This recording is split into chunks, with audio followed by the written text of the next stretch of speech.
450 കോടിയുടെ സ്വത്ത്, 2 ഭാര്യമാരിൽ 6 മക്കൾ. ധർമ്മേന്ദ്രയുടെ സ്വത്തെല്ലാം ഇനി ആർക്ക്? ദിവസങ്ങൾ മുൻപാണ് ഇന്ത്യൻ സിനിമയുടെ ഹീമാൻ ധർമ്മേന്ദ്ര മരണപ്പെടുന്നത്.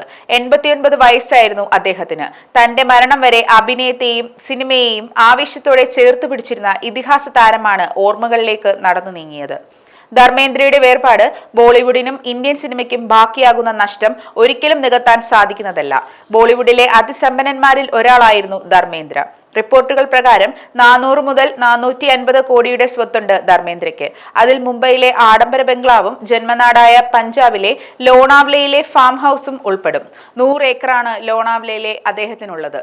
ആദ്യ ഭാര്യ പ്രകാശ് കൗറിനൊപ്പം അദ്ദേഹം താമസിച്ചിരുന്നത് അവിടെയായിരുന്നു. മുംബൈയുടെ ബഹളത്തിൽ നിന്നെല്ലാം ഓടിയൊളിക്കാൻ ആഗ്രഹിച്ച ധർമ്മേന്ദ്ര തന്റെ ഫാം ഹൗസിലേക്കാണ് എത്തിച്ചേർന്നത്. കൃഷിയും വളർത്തുമൃഗങ്ങളുമൊക്കെയായി താൻ ജീവിക്കുന്ന സമാധാന ജീവിതത്തെക്കുറിച്ച് ധർമ്മേന്ദ്ര മുൻപ് സംസാരിച്ചിട്ടുണ്ട്.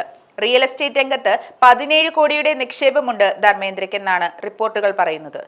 പ്രശസ്തമായ ഗരം ദരം റെസ്റ്റോറന്റ് ശൃംഖലയും അദ്ദേഹത്തിൻ്റെതായുണ്ട്.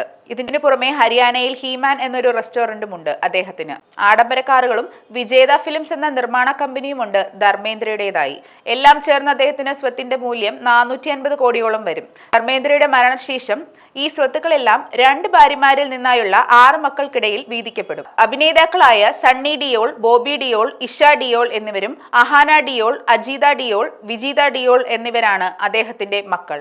അഹാനയും ഇഷയുമാണ് 2ാം ഭാര്യ ഹേമ മാലിനിയുടെയും ധർമ്മേന്ദ്രയുടെയും മക്കൾ.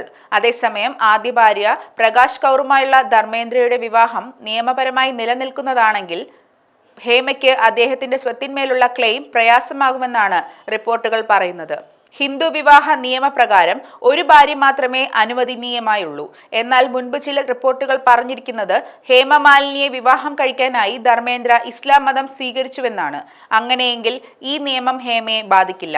അതേസമയം 2022 നൽകിയൊരു അഭിമുഖത്തിൽ വിവാഹിതനായ ധർമ്മേന്ദ്രയെ താൻ വിവാഹം കഴിച്ചതിന് പിന്നിൽ മറ്റു ഉദ്ദേശങ്ങളൊന്നുമില്ലെന്ന് ഹേമ പറഞ്ഞിരുന്നു. അദ്ദേഹത്തോട് നിങ്ങൾ എന്നെ ഇപ്പോൾ കല്യാണം കഴിക്കണമെന്ന് ഞാൻ പറഞ്ഞിരുന്ന ഒരു കാലമുണ്ട്. ചെറിയ പ്രശ്നങ്ങൾ ഉണ്ടാകുമെന്ന് എനിക്കറിയാമായിരുന്നു. പക്ഷേ ഞാൻ അതല്ലാതെ മറ്റൊന്നും പ്രതീക്ഷിച്ചിരുന്നില്ല. അദ്ദേഹം എന്നും എൻ്റെ കൂടെയുണ്ട്. എനിക്ക് അദ്ദേഹത്തിൻ്റെ സ്വത്തോ പണമോ വേണ്ട. എനിക്ക് സ്നേഹം മാത്രം മതി എന്നാണ് അന്ന് ഹേമ പറഞ്ഞത്.